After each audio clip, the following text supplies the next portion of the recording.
साथियों नमस्कार, बहुत स्वागत है आपका डीएनके एकेडमी के वीडियोस में। मैं हूं भगवत दांगी, फाउंडर डीएनके एकेडमी।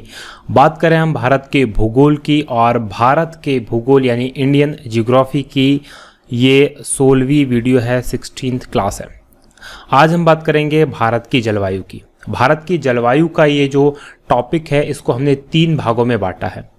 पहले भाग में हम बात करेंगे जलवायु के बारे में, आखिर जलवायु क्या होती है और उसको प्रभावित करने वाले कारक कौन कौन से हैं, कौन कौन से कारण हैं जो कि जलवायु को प्रभावित करते हैं। तो बहुत ध्यान से इस वीडियो को देखिएगा। साथियों, ये तीनों के तीनों वीडियो जो है भारत के अंदर जो मानसून है और जो वर्षा होती है और इसके अलावा जो ऋतुएं होती हैं, उनके ऊपर बहुत ही बेहतर समझ आपको देगा। तो बहुत ध्यान से इस वीडियो को देखें, और क्योंकि ये ऐसा पोर्शन है जिससे लगातार परीक्षाओं में प्रश्न पूछे जाते हैं। तो शुरू करें। देखिए, किसी स्थान या देश में लंबे समय के तापमान, वर्षा और वायुमंडलीय दबाव तथा पवनों की दिशा व वेग का अध्ययन का विश्लेषण क्या कहलाता है? जलवायु कहलाता है। तो सिंपल सा जलवायु का मतलब ये है कि कोई जगह है या कोई देश है, उसमें लंबे समय तक जो तापमान बना रहता है, वहाँ जो बारिश का पैटर्न होता है, जो वायुमंडल का दाब होता है, पवनों यानी हवाओं की जो दिशा होती है, उनका वेग होता है, उसके अध्ययन करने को और उसके विश्लेषण करने को जलवायु कहा जाता है। यानी कि वो पूरी की पूरी जलवायु है। तो सिंपल भाषा में जल और वायु का विश्लेषण जलवायु है। संपूर्ण भारत को जलवायु की दृष्टि से उष्णकटिबंधीय मानसूनी जलवायु वाला देश माना जाता है। यहाँ पर 2 शब्द आपके सामने आए। पहला आया है उष्णकटिबंधीय, दूसरा मानसूनी जलवायु वाला देश माना जाता है। तो आखिर ये है क्या, इसके बारे में हम समझेंगे। देखिए, मानसून शब्द की उत्पत्ति होती है मौसम शब्द से, जो कि एक अरबी भाषा का शब्द है। ये प्रश्न पूछा जा चुका है, तो ये ध्यान रखिएगा। अरबी भाषा के शब्द मानसून से, मौसम शब्द से मानसून की उत्पत्ति हुई है। मौसम शब्द की बात करें तो मौसम शब्द का अर्थ है पवनों की दिशा का मौसम के अनुसार उलट जाना। यानी सिंपल सा मतलब ये है, मानसून मतलब हवाओं की दिशा से मतलब है। पवनों की दिशा है जो मौसम के अनुसार बदल जाती है, और इसी को मानसून कहा जाता है। अब ये पवनों की दिशा मौसम के अनुसार कैसे बदलती है, ये हम आगे बहुत ध्यान से देखेंगे, और यही मानसूनी जलवायु कहलाता है। भारत में अरब सागर और बंगाल की खाड़ी से चलने वाली हवाओं की दिशा में ऋतु अनुसार परिवर्तन हो जाता है, और इसी संदर्भ में भारतीय जलवायु को मानसूनी जलवायु कहा जाता है। यदि आप भारत में देखेंगे तो 2 तरह की पवनों की दिशा पाई जाती है।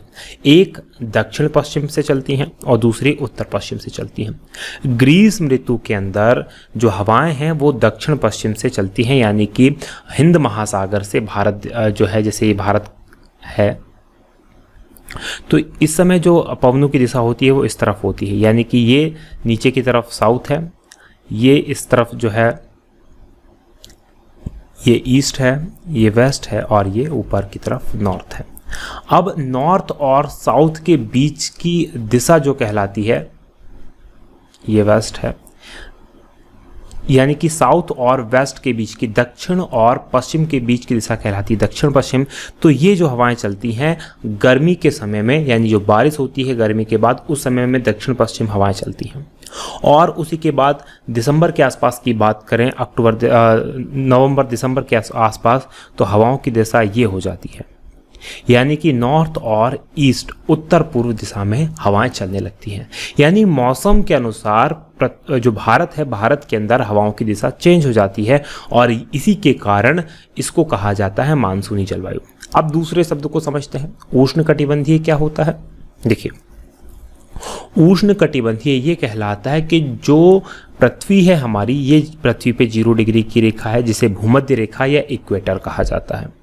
ये जो रेखा है 23.5 डिग्री की कर्क रेखा है, ये 66.5 डिग्री का उत्तरी ध्रुवी रेखा है, ये मकर रेखा है 23.5 डिग्री दक्षिण में, और ये दक्षिण ध्रुव रेखा है 66.5 डिग्री दक्षिण में। भारत को हम देखेंगे तो भारत की स्थिति कुछ इस तरह से है। ये जो भारत है, मतलब 23.5 डिग्री की जो रेखा है भारत को बीच में से काटती है। अब 23.5 डिग्री यहाँ से लेकर तो 23.5 डिग्री यानी कर्क रेखा से मकर रेखा के बीच का जो स्थान होता है वो उष्ण कटिबंध कहलाता है। यानी ये जो पूरा जो स्थान कहलाता है ये उष्ण कटिबंध कहलाता है, उष्ण कटिबंध कहलाता है।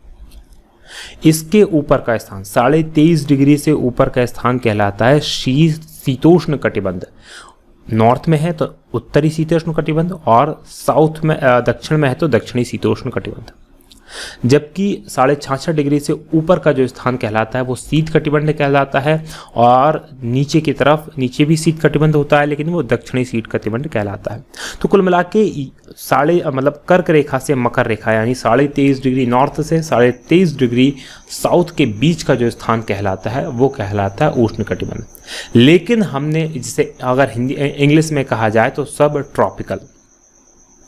अब हम देखेंगे कि ये जो हिस्सा है भारत, तो इसमें से आधा भारत तो सब ट्रॉपिकल में पड़ता है अगर इस तरीके से देखा जाए जिस तरीके से मैं समझा रहा हूँ। बाकी का जो भारत का हिस्सा है,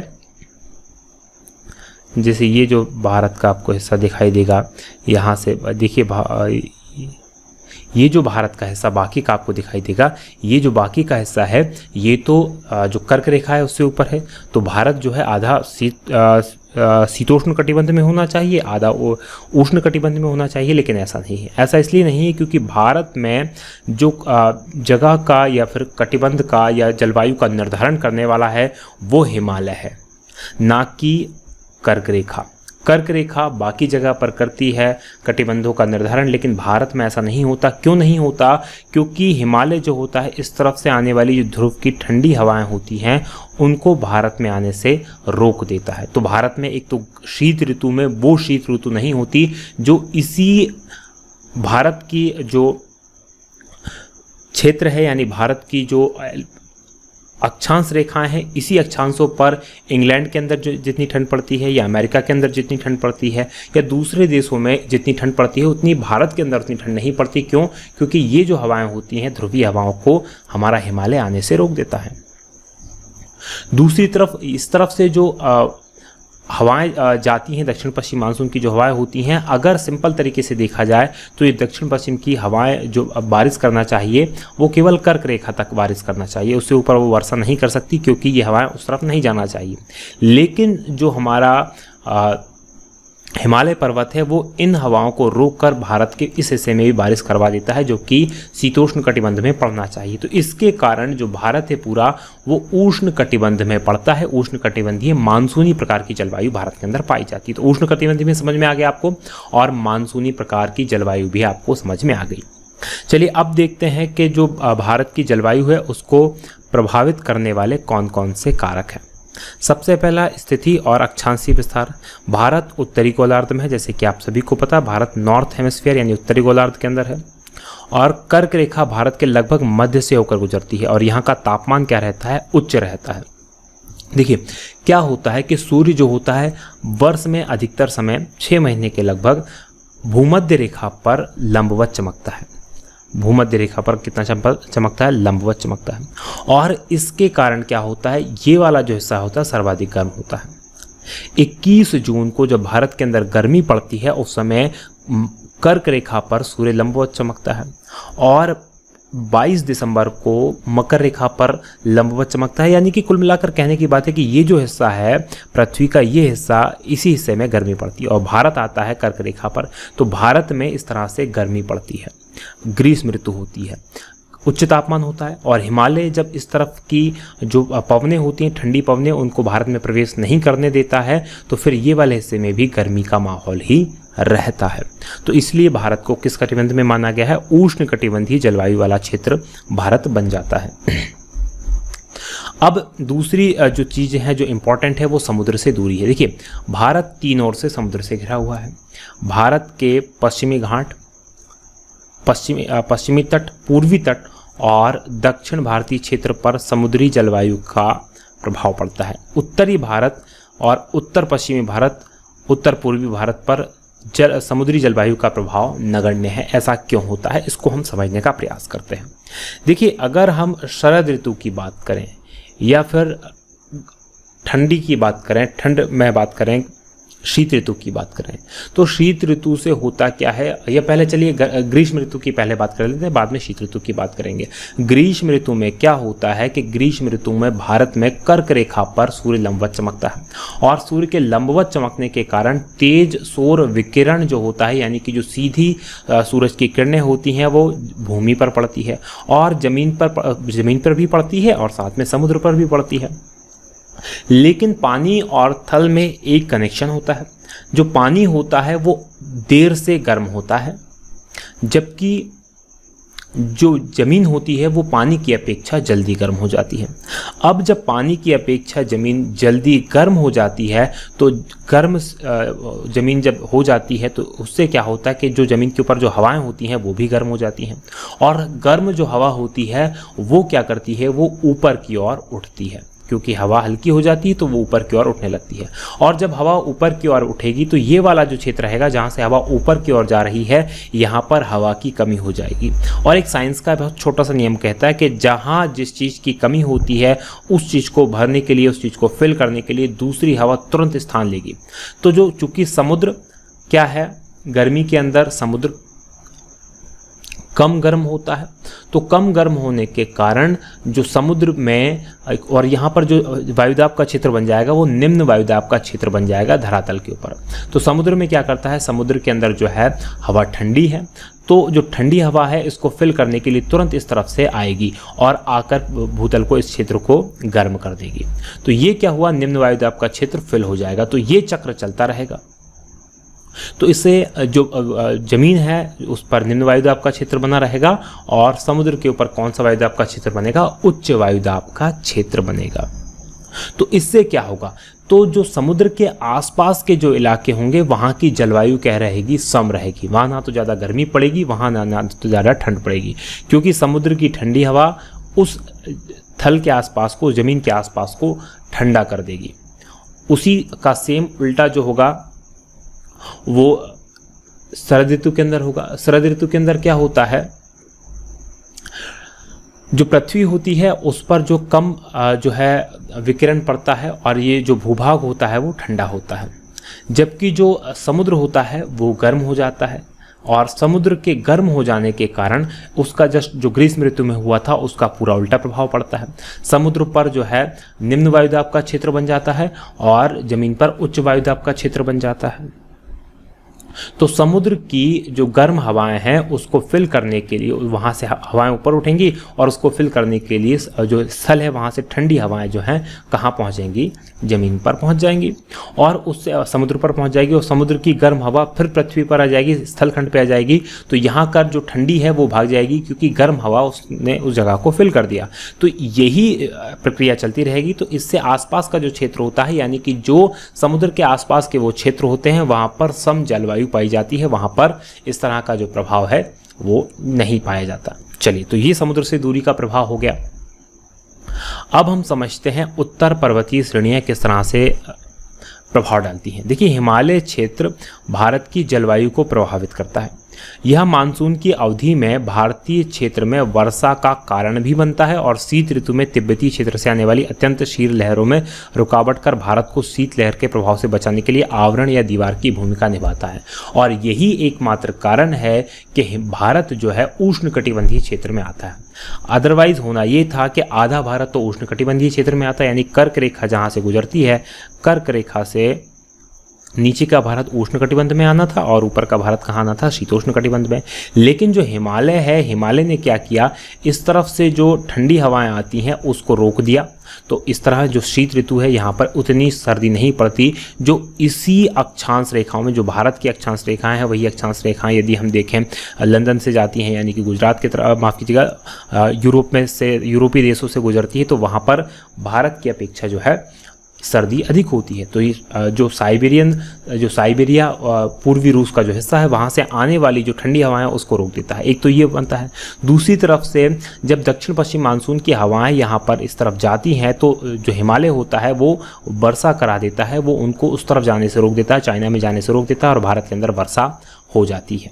तो ये दो जो पर्वतीय श्रेणी है इस तरह से एक दीवार की तरह काम करती है और एक जलवायु के विभाजक के रूप में भी काम करती है। अब बात करते हैं भू आकृति की। भू आकृति किस तरह से जो है जलवायु को प्रभावित करती है। भारत की भू आकृतिक संरचना में पहाड़ मिलेंगे, पठार मिलेंगे, मैदान है और रेगिस्तान है। तो ये जो है जलवायु को प्रभावित करते हैं। अरावली पर्वतमाला और पश्चिम भाग, पूर्वी घाट, पूर्वी भाग आदि वर्षा की कम मात्रा प्राप्त करने वाले क्षेत्र हैं। क्यों प्राप्त कम करने वाले क्षेत्र हैं? जैसा कि आप देखेंगे अरावली पर्वत इस तरह यहाँ है, तो जो दक्षिण पश्चिम मानसून की पवनें हैं वो यहाँ से जाके इसके समानांतर निकल जाती हैं और समानांतर निकलने से वो ऊपर की ओर नहीं जाती, और ऊपर की ओर जब वो नहीं जाती तो जो बारिश के रूप में जो संघनन होना चाहिए बूंदों का, और बारिश कम होती है। तो अरावली पर्वतमाला का पश्चिमी भाग और पूर्वी पश्चिमी घाट का ये वाला जो हिस्सा है, पश्चिमी घाट का पूर्वी भाग जो है वो कम वर्षा का अनुभव करता है। ये वृष्टि छाया प्रदेश के कारण होता है। आगे से डिटेल से हम समझने की कोशिश करेंगे। चलिए मानसूनी हवाओं को देख लेते हैं कि मानसूनी हवाएं भी भारतीय जलवायु को प्रभावित करती हैं। हवाओं से आर्द्रता की मात्रा, हवाओं की दिशा आदि और उनकी गति से प्रभावित होती है। कि मानसूनी हवाएं दो प्रकार की मानसूनी हवाएं होती हैं। एक मानसूनी हवाएं समर में होती है। समर में यानी कि गर्मी के समय जो होता है समुद्र से स्थल की ओर हवा चलने लगती है। क्यों? क्योंकि समुद्र जो होता है वो ठंडा होता है, स्थल जो होता है गर्म होता है। गर्मी में जो स्थल गर्म होता है तो क्या होता है, हवाएं ऊपर की ओर उड़ जाती हैं स्थल की, और उसको स्थान लेने के लिए समुद्र से हवाएं स्थल की ओर आ जाती हैं। तो ये इस तरफ की हवाएं चलने लगती हैं। जबकि विंटर यानी कि सर्दी के समय में इसका जस्ट अपोजिट हो जाता है। जो समुद्र हो जाता है, समुद्र के ऊपर क्या हो जाता है, गर्म हवाएं चलती हैं, तो स्थल के ऊपर ठंडी हवाएं चलती हैं, तो स्थल से हवाएं समुद्र की ओर चलने लगती हैं। तो ये अपोजिट डायरेक्शन में चलने के कारण ही भारत की जो जलवायु है उसे मानसूनी जलवायु कहा जाता है। कि मानसून की जो हवाएं होती हैं वो ऋतु के अनुसार अपने रुख चेंज कर लेती हैं, अपनी दिशा में परिवर्तन कर देती हैं। अब समझते हैं अर्ध वायु संचरण यानी कि जेट स्ट्रीम को। जेट स्ट्रीम जो होती है वो किस तरह से प्रभावित करती है। जेट स्ट्रीम होती क्या है, पहले इसे समझ लेते हैं। देखिए ऊपरी क्षोभ मंडल यानी कि जो वायुमंडल होता है, वायुमंडल की जो सबसे निचली भाग होता है उसे क्षोभ मंडल कहते हैं।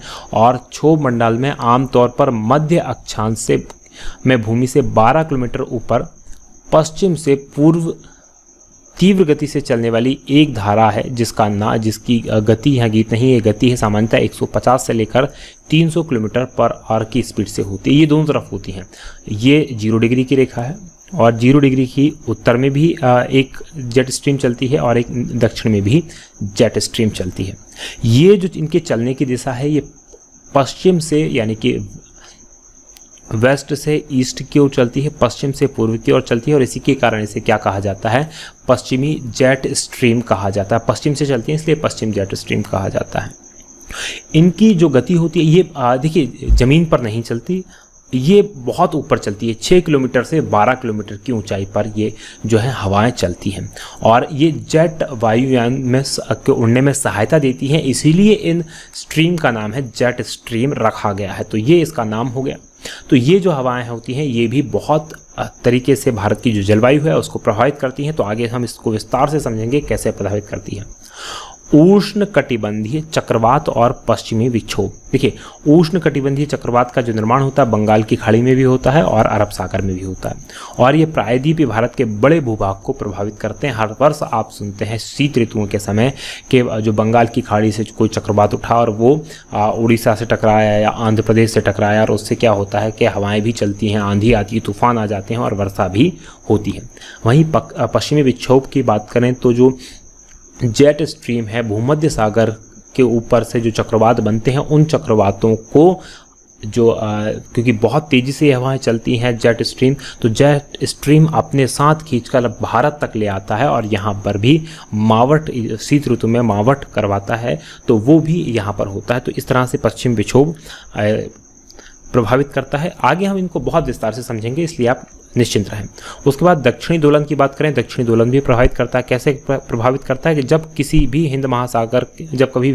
हिंद महासागर के ऊपर दबाव अधिक हो जाता है, यानी कि जो प्रेशर होता है हाई प्रेशर बन जाता है और उच्च वायुदाब बन जाता है, तब प्रशांत महासागर के ऊपर निम्न वायुदाब बन जाता है। और जब प्रशांत वायुदाब के ऊपर उच्च हाई प्रेशर बन जाता है यानी कि उच्च वायुदाब बन जाता है, तो हिंद महासागर में निम्न वायुदाब बन जाता है। और दोनों महासागरों के इस उच्च और निम्न वायुदाबीय अंतः संबंध को ही दक्षिणी दोलन कहा जाता है। और ये भारत की जलवायु में प्रभावित बहुत तरीके से ये भारत की जलवायु को प्रभावित करता है। चलिए अब समझते हैं अल नीनो। अल नीनो किस तरह से भारत की जलवायु को प्रभावित करता है, अल नीनो क्या है, इसके बारे में हम विस्तार से समझ लेते हैं। देखिए, अल नीनो प्रशांत महासागर के भूमध्य क्षेत्र की उस समुद्री घटना का नाम है जो दक्षिणी अमेरिका के पश्चिम तट पर स्थित इक्वाडोर और पेरू देशों के समुद्र तटीय जल में कुछ सालों के अंतराल पर घटित होती है। ये आप देख रहे हैं कि ये भारत है और ये जो है इक्वाटोर है, या जिसे कहते हैं 0 डिग्री की रेखा है। ये वाली जो है ये 0 डिग्री रेखा है। चलिए, अब ये नॉर्मल ईयर में क्या होता है, अगर सिंपल ईयर में देखें तो ऑस्ट्रेलिया के पास का ये वाला जो हिस्सा होता है यहाँ गर्म होता है, और ये जो दक्षिण अमेरिका है, दक्षिण अमेरिका में ये इक्वाडोर है इधर और ये पेरू है, इनके बीच का ये जो हिस्सा होता है ये ठंडा होता है। नॉर्मल ईयर में ये होता है। अल नीनो ईयर जो कि हर 2 से 3 साल के बीच में आता है, उसमें क्या हो जाता है, इसका जस्ट अपोजिट हो जाता है। यानी कि ये वाला जो हिस्सा है गर्म जलधारा जो कि सिंपली दक्षिण अमेरिका से प्रशांत महासागर में इस ओर यानी कि ऑस्ट्रेलिया की ओर गति करती हैं, वो इसका जस्ट अपोजिट हो जाता है और गर्म जलधारा इस तरफ से यहाँ पर गति करने लगती है, पेरू की ओर या फिर जैसे इक्वाडोर की ओर गति करने लगती हैं। तो पेरू और इक्वाडोर की ओर जब गति करने लगती है तो यही प्रभाव घटित होता है। ये क्या होता है, देखिए, समुद्र तल में होने वाली यह उथल पुथल, इससे समुद्र के सतही जल का तापमान सामान्य से अधिक हो जाता है। यानी इस सतह का तापमान जो पहले यहाँ ठंडा हुआ करता था, अब क्या हो गया, यहाँ पर गर्म हो गया। और एल नीनो जो है स्पेनिश भाषा का शब्द है जिसका अर्थ है शिशु या छोटा बालक। वैज्ञानिक अर्थ में समझें तो अल नीनो प्रशांत महासागर के भूमध्य क्षेत्र की उस समुद्री घटना का नाम है जो दक्षिण अमेरिका के पश्चिमी तट पर स्थित इक्वाडोर और पेरू देशों के तटीय समुद्र भाग में कुछ सालों के अंतर पर घटित होती है। और यह समुद्र में होने वाली उथल पुथल है, इसमें सतही जल का तापमान सामान्य से अधिक हो जाता है और अक्सर इसकी शुरुआत दिसंबर में क्रिसमस के आसपास होती है। और क्रिसमस ये जो होता है ईसा मसीह के जन्म का समय होता है और शायद इसी कारण इसका नाम अल नीनो पड़ गया है, जो शिशु ईसा का प्रतीक है। अल नीनो का मतलब होता है शिशु ईसा। तो यानी कि ये कुल मिला के एक उल्टा चक्र चलने लगता है। ऑस्ट्रेलिया से पेरू तट की तरफ गर्म जलधारा चलने लगती है और जो सतह का तापमान हो जाता है वो गर्म हो जाता है। अब इससे होता क्या है, जब समुद्री सतह का तापमान ज़्यादा गर्म होने लगता है तो वह क्या होता है, पानी सतह पर रहता है। इस घटना से क्या होता है, समुद्र के नीचे का पानी जो होता है, नॉर्मली क्या होता है, समुद्र का नीचे का पानी जो गर्म होता है वो ऊपर की तरफ आने लगता है। और लेकिन जब ऊपर का पानी ही, सतह का पानी गर्म हो गया तो नीचे का पानी ऊपर आने से प्राकृतिक क्रम में रुकावट होती है। जो प्राकृतिक रूप से समुद्र का नीचे का पानी ऊपर आता है वो नहीं आ पाता। और इससे क्या होता है, इससे समुद्र में गहराई से ऊपर आने वाला जल अपने साथ काफ़ी मात्रा में मछलियों के लिए भोजन, खाद्य पदार्थ लाता था। लेकिन जब नीचे का पानी ऊपर ही नहीं आ रहा तो यह क्रिया रुक गई। और इस क्रिया को रुकने से क्या, मछलियां मरने लगती हैं। और मछुआरों के लिए सबसे दुखदायी ये समय होता है क्योंकि उन्हें मछलियां नहीं मिल पाती। और एक बार शुरू हुई यह प्रक्रिया कई सप्ताह तक चलती है। अभी इस पर खोज चल रही है कि आखिर ये ऐसा होता क्यों है, इसका कोई निश्चित कारण अभी नहीं पता चला है। अल नीनो अक्सर 10 साल में 2 बार आता है और कभी कभी 10 साल के अंदर ये 3 बार आ जाता है। अब इसका प्रभाव क्या होता है, अल नीनो की दिशा, हवाओं की दिशा बदलने, कमज़ोर पड़ने और समुद्र की सतही जल के तापमान में बढ़ोतरी में विशेष भूमिका निभाती है।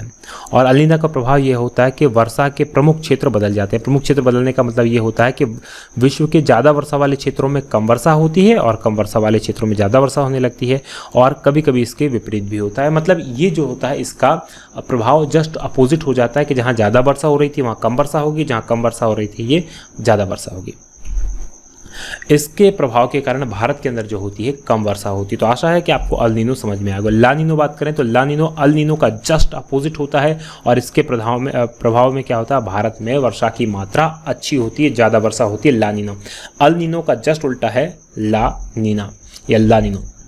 चलिए अब हम समझ लेते हैं कोपेन का जलवायु वर्गीकरण। व्लादिमीर कोपेन जर्मनी के एक वैज्ञानिक थे। सन 1900 में इनके द्वारा जो पूरा विश्व है, विश्व को जलवायु का वर्गीकरण किया, पूरे विश्व की जलवायु का वर्गीकरण किया। और ये वर्गीकरण किया गया था वहाँ पर पाई जाने वाली वनस्पति के आधार पर। और उसी वनस्पति के आधार पर जो कोपेन है भारतीय जलवायु को 9 भागों में विभाजित किया है। कौन कौन से 9 भागों में विभाजित किया है इसको हम समझेंगे। तो कोपेन ने भारतीय जलवायु को 9 भागों में विभाजित किया है। पहला जो विभाजन किया है लघुकालीन शीत ऋतु सहित मानसूनी जलवायु, और इसे कहा जाता है AMW प्रकार। यहाँ पर AMW ये अलग अलग कोड वर्ड हैं, ये कोड वर्ड है ना कि किसी चीज़ के फुल फॉर्म में, ये ध्यान रखिएगा। इसमें A का मतलब क्या है, A का मतलब यहाँ से A मतलब भूमध्य रेखीय है, M का मतलब M भी स्मॉल है, तो M स्मॉल का मतलब जो है मानसूनी है, और W स्मॉल है और स्मॉल W का मतलब है यहाँ पर जो है शुष्क शीत ऋतु है। तो ये इसका अर्थ होता है, तो इस तरह से इसको देखा जाता है। तो AMW ये इसके कोड वर्ड हैं कि मुख्य जलवायु किस प्रकार की होगी, भूमध्य रेखीय जलवायु, तो इसके लिए A कोड यूज़ किया है। शुष्क जलवायु से उसके लिए B कोड, उष्ण टेम्परेट प्रकार की जलवायु है तो C कोड है, हिम प्रकार की जलवायु है तो D कोड है, और ध्रुवीय प्रकार की जलवायु है तो E कोड है। वहीं वर्षा के लिए जहाँ मरुस्थलीय प्रकार की वर्षा होती है वहाँ कैपिटल W है, स्टेपी वर्षा होती है तो वहाँ कैपिटल S है, पूर्ण आर्द्र है तो स्मॉल f है, स्मॉल s है शीघ्र, शुष्क गर्मी जो सूखी गर्मी होती है, शुष्क सर्दी के लिए स्मॉल w का यूज़ किया गया है, m का मतलब है मानसून। वहीं तापमान की बात करें तो जहाँ उष्ण यानी गर्मी होती है वहाँ स्मॉल h है, ठंडी जहाँ पर सूखा जहाँ पर ठंडा होता है वहाँ पर स्मॉल k है, उष्ण ग्रीष्म के लिए स्मॉल a है, हल्के उष्ण ग्रीष्म के लिए स्मॉल b है, हल्के ठंडे ग्रीष्म के लिए स्मॉल c है, अत्यंत महाद्वीपीय के लिए स्मॉल d है, ध्रुवीय हिमाच्छादन के लिए कैपिटल F है, और ध्रुवीय टुंड्रा के लिए F है। तो इस तरह से आप देखेंगे कि भारत की जो 9 भागों में बांटा गया है इसी तरह के कोड आपको देखने को मिलेंगे। दूसरा है उष्ण कटिबंधीय सवाना जलवायु प्रदेश, जिसे कहा जाता है AW प्रकार। शुष्क ग्रीष्म ऋतु, आर्द्र शीत ऋतु सहित मानसूनी जलवायु जिसे AS प्रकार की जलवायु कहा जाता है। अर्ध शुष्क स्टेपी जलवायु जिसे BSHW प्रकार की जलवायु कहा जाता है। ये जो कोड है इससे आप मिला लीजिए तो आपको आंसर मिल जाएगा कि किस प्रकार की चीज़ें हो रही हैं। उष्ण मरुस्थलीय जलवायु जो है BWHW प्रकार की होती है। शुष्क शीत ऋतु की मानसूनी जलवायु CWG प्रकार की होती है। लघु ग्रीष्मकाल युक्त शीत आर्द्र जलवायु DFC प्रकार की होती है। टुंड्रा जलवायु ET प्रकार की और ध्रुवीय जलवायु T प्रकार की, यानी कि 9 भागों के अंदर बांटा। अब इन 9 भागों की हम डिटेल में जाकर चर्चा करेंगे आखिर ये 9 भाग कौन कौन से हैं और किस प्रकार से इनको बांटा गया है। देखिए, सबसे पहले बात करें लघुकालीन शीत ऋतु सहित मानसूनी जलवायु यानी कि AMW प्रकार की। अगर इस AMW प्रकार की जलवायु को आप देखेंगे तो ये वाला जो हिस्सा है भारत की जलवायु में, ये वाला जो हिस्सा है महाराष्ट्र के नीचे वाला, ये जलवायु मुंबई के दक्षिण में, तो ये यहाँ पर मुंबई है, मुंबई के ये दक्षिण में पश्चिम तटीय क्षेत्रों में, पश्चिमी तट का जो क्षेत्र है पाई जाती है, और इन क्षेत्रों में दक्षिण पश्चिमी मानसून से ग्रीष्म ऋतु में 200 से 300 सेंटीमीटर यानी अधिक वर्षा होती है। तो ये वो वाला क्षेत्र है, मानसूनी जलवायु है। लघुकालीन शीत यानी कि शीत बहुत कम समय की होती है और मानसूनी जलवायु है, तो यहाँ पर सर्वाधिक वर्षा होती है। तो यहाँ पश्चिमी घाट जो है, पश्चिमी घाट पर सर्वाधिक वर्षा होती है। तो ये वाली जलवायु यहाँ पर पाई जाती है। 250 से 300 सेंटीमीटर से अधिक वर्षा यहाँ पर भारत के अंदर होती है। तो ये जलवायु यहाँ पर पाई जाती है। तो AMW प्रकार आपको समझ में आ गया होगा। उसी तरह से इस जलवायु प्रदेश में आने वाले क्षेत्र हैं मालाबार, कोंकण तट, गोवा के दक्षिण और पश्चिमी घाट पर्वत की पश्चिमी ढाल और उत्तर पूर्वी भारत, अंडमान निकोबार द्वीप समूह। ये अंडमान निकोबार द्वीप समूह है, वो भी इसी के अंतर्गत आते हैं। अब उष्ण कटिबंधीय सवाना प्रकार की जलवायु है AW प्रकार की जलवायु। यहाँ पर आप देखेंगे ये वाला जो हिस्सा है, ये हिस्सा जो है, ये वाला जो हिस्सा, ये पूरा के पूरा हिस्सा AW यानी उष्ण कटिबंधीय सवाना प्रकार की जलवायु के अंतर्गत आता है, जिसके अंदर आपका इधर आंध्र प्रदेश हो गया, उड़ीसा का कुछ भाग हो गया, छत्तीसगढ़ का कुछ भाग, पूरा के पूरा महाराष्ट्र हो गया और तेलंगाना हो गया, ये सब इसके अंतर्गत है। यह जलवायु के अंदर कोरोमंडल और मालाबार तटीय क्षेत्रों के अलावा प्रायद्वीप पठार के अधिकांश भाग यानी कि कोरोमंडल ये वाले को छोड़कर, ये वाले को छोड़कर और ये 3 हिस्से को छोड़कर पूरा की पूरा प्रायद्वीपीय पठार जो इसके अंतर्गत शामिल होता है। इस जलवायु क्षेत्र की ऊपरी सीमा लगभग कर्क सीमा से मिलती है और यह जलवायु कर्क रेखा के दक्षिण में स्थित प्रायद्वीपीय भारत के अधिकांश भाग में पाई जाती है। कर्क रेखा है, कर्क रेखा से मिलती हुई इसकी सीमा है, तो इसके नीचे का जो है AW प्रकार की या उष्ण कटिबंधीय सवाना जलवायु पाई जाती है। यहाँ सालाना हर प्रकार की वनस्पति पाई जाती है और इस प्रकार के प्रदेश में ग्रीष्म काल में दक्षिण पश्चिम मानसून से 75 सेंटीमीटर वर्षा होती है और शीतकाल जो होता है इसका सूखा रहता है। चलिए अब अगले उसकी बात करें तो शुष्क ग्रीष्म ऋतु, आर्द्र शीत ऋतु सहित मानसूनी जलवायु यानी कि एएस प्रकार की जलवायु, ये पर आप देखेंगे यहाँ पर ये वाला जो हिस्सा है ये एएस प्रकार की जलवायु के अंतर्गत आता है। तमिलनाडु का जो हिस्सा है खासकर यह वह प्रदेश है जहाँ शीतकाल में वर्षा होती है, यानी कि ये जो है आर्द्र मतलब जहाँ गीला होता है, शीत ऋतु यानी कि शीतकाल में वर्षा वाला, शुष्क ग्रीष्म ऋतु यानी गर्मी के अंदर यहाँ पर वर्षा नहीं होती, आर्द्र का मतलब है शीत ऋतु के अंदर वर्षा होती है और ग्रीष्म ऋतु सूखा रहता है। तो जिनके नाम है ना, नाम ही में सभी का जो है पूरा के पूरा छुपा हुआ है, उनके मैकेनिज्म पूरा छुपा हुआ है। यहाँ शीत ऋतु में उत्तर पूर्वी मानसून यानी कि जो लौटता हुआ मानसून होता है उससे अधिकांश वर्षा होती है। आगे हम समझेंगे कि उत्तर पूर्वी मानसून क्या है और कैसे यहाँ पर वर्षा इसके कारण होती है। वर्षा ऋतु की मात्रा शीतकाल में 75 से लेकर 100 तक होती है और इसके अंतर्गत तटीय तमिलनाडु और आंध्र प्रदेश के सीमावर्ती प्रदेश आता है। बात कर देते हैं अर्धशुष्क स्टेपी जलवायु की यानी कि BSHW प्रकार की जलवायु, और यहाँ वर्षा काल में 30 से 60 सेंटीमीटर वर्षा होती है। तो BSHW की अगर हम बात करेंगे तो ये वाला जो हिस्सा है जिसमें राजस्थान का भाग आ रहा है और ये पूरा के पूरा इस टाइप से ये जो हिस्सा है ये वाला, तो ये स्टेपी प्रकार की जलवायु यहाँ पर पाई जाती है। अर्धशुष्क स्टेपी प्रकार की जलवायु होती है जिसे BSHW के नाम से जाना जाता है। तो शीतकाल में वर्षा का यहाँ पर अभाव होता है, यानी सर्दी में यहाँ वर्षा नहीं होती है। स्टेपी प्रकार की वनस्पति यानी वनस्पति का प्रकार स्टेपी पाया जाता है। आप जियोग्राफी में देखेंगे तो मिलेगा स्टेपी प्रकार की वनस्पति क्या होती है, जिसके अंदर शुष्क जो कांटेदार होती है वो वनस्पति पाई जाती है। इसके अंतर्गत मध्यवर्ती राजस्थान, पश्चिमी पंजाब, हरियाणा और गुजरात का सीमावर्ती क्षेत्र इसमें शामिल है और पश्चिमी घाट का वृष्टि छाया प्रदेश भी इसके अंदर होता है। वृष्टि छाया प्रदेश को भी आगे हम विस्तार से समझेंगे।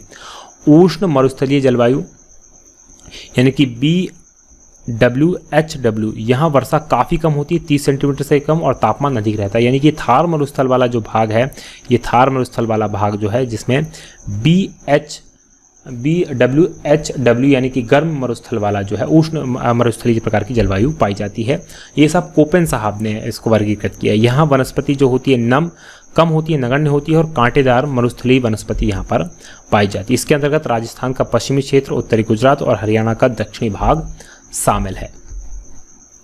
अब देख लेते हैं CW, एक C एक्स्ट्रा लगा हुआ है, CWG प्रकार की यानी कि शुष्क शीत ऋतु।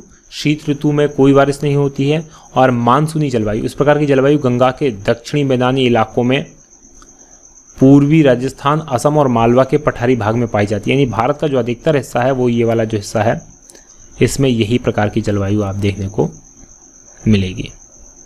कौन सी जलवायु? यहाँ गर्मी में 40 डिग्री तक तापमान बढ़ जाता है और शीत ऋतु में 27 डिग्री तक पहुँच जाता है। यहाँ मुख्यतः ग्रीष्म ऋतु में होती है, जो वर्षा होती है मुख्यतः ग्रीष्म ऋतु में होती है और शीत ऋतु पूरी तरह से शुष्क होती है। यहाँ पर कोई वर्षा शीत ऋतु में नहीं होती है। अब लघु ग्रीष्म काल युक्त शीत आर्द्र जलवायु यानी कि DFC जिसे कहा जाता है, इस प्रकार की जलवायु जो होती है सिक्किम में, अरुणाचल प्रदेश और असम, हिमालय का जो पूर्वी भाग है उसमें पाई जाती है। ये वाला जो आप देखेंगे ये ठंडी आर्द्रता शीत जलवायु पाई जाती है। इसमें शीतकाल बहुत ठंडा होता है, आर्द्र होता है यानी वर्षा इसी समय होता है, लंबी अवधि का होता है और शीतकाल में तापमान 10 डिग्री सेल्सियस तक होता है। अब तीसरी जो है ET प्रकार की यानी कि टुंड्रा तुल्य जलवायु जो होती है, जहाँ तापमान जो होता है साल भर 10 डिग्री से भी कम होता है। ये और शीतकाल में जो हिमपात के रूप में वर्षा यहाँ पर होती है। इसके अंतर्गत उत्तराखंड का पर्वतीय क्षेत्र, कश्मीर, लद्दाख और हिमाचल का 3000 से 5000 मीटर के ऊंचाई वाला क्षेत्र, खासकर ये वाला जो क्षेत्र पाया जाता है, यहाँ ET प्रकार की जो होती है जलवायु होती है। और लास्ट है ई प्रकार की जलवायु, ध्रुवीय तुल्य जलवायु, यानी कि 0 डिग्री सेल्सियस से भी कम जो है तापमान जहाँ रहता है, हिमाच्छिद पूरी तरह से 4 साल भर बर्फ जहाँ जमी रहती है वहाँ पर ये पाई जाती है। और इसके अंतर्गत हिमालय का पश्चिमी मध्यवर्ती 5000 मीटर से अधिक ऊंचाई वाले भाग, जम्मू कश्मीर और हिमाचल प्रदेश के उच्च ऊंचाई वाला जो क्षेत्र है वहाँ पर ये ई प्रकार की यानी ध्रुवीय प्रकार की जलवायु पाई जाती है। तो ये 9 प्रकार की जलवायु को में कोपेन साहब ने विभाजित किया है भारत को। तो आज का हमारा वीडियो होता है यही समाप्त। अगले वीडियो में हम समझेंगे जलवायु और उसका जो मानसून है, मानसून का पूरा मैकेनिज्म समझेंगे। तो बहुत ध्यान से अगला वीडियो देखिएगा। यदि ये वीडियो पसंद आए तो लाइक जरूर करें, आपके कमेंट्स करके हमें फीडबैक दें कि आपको हमारा प्रयास कैसा लग रहा है। आज की बात करेंगे हम यहीं समाप्त। आप देख रहे थे DNK अकेडमी, जो है नंबर 1 GK चैनल। बहुत बहुत धन्यवाद। जय हिंद, जय भारत।